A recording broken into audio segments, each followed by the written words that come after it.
জানেন কি, পৃথিবীর বুকে এমন এক স্বর্গ ছিল যা মানুষের মাত্র একটি ভুলের কারণে নরকের মতো উপত্যকায় পরিণত হয়েছিল। এটি ছিল ইয়েমেনের কওমে সাবা।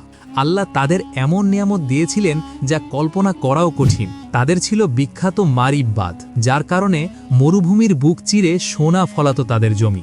চারিদিকে ছিল শুধু ফলমূলের বাগান আর প্রশান্তি। ক্ষুধা বা দারিদ্র্য কি তা এই জাতির জানাই ছিল না। তাদের বাণিজ্য ছিল দূর দূরান্ত পর্যন্ত বিস্তৃত, আর পথঘাট ছিল একদম নিরাপদ। ডানে বামে মাইলের পর মাইল ছিল ফলের বাগান। কিন্তু এই অতি প্রাচুর্যই তাদের কাল হয়ে দাঁড়ালো। কৃতজ্ঞতা প্রকাশের বদলে তাদের মনে জন্ম নিল তীব্র অহংকার।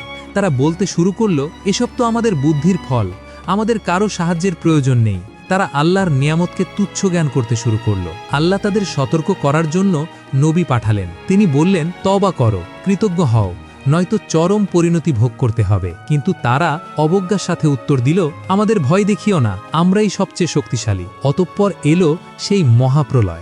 হঠাৎ বিখ্যাত মারিব বাঁধে ফাটল ধরল। আল্লাহর হুকুমে সাইলুল আরিম বা বিধ্বংসী বন্যা সব ভাসিয়ে নিয়ে গেল। এক নিমিষেই তাদের সুন্দর বাগান, সাজানো শহর আর অহংকার পানির নিচে তলিয়ে গেল।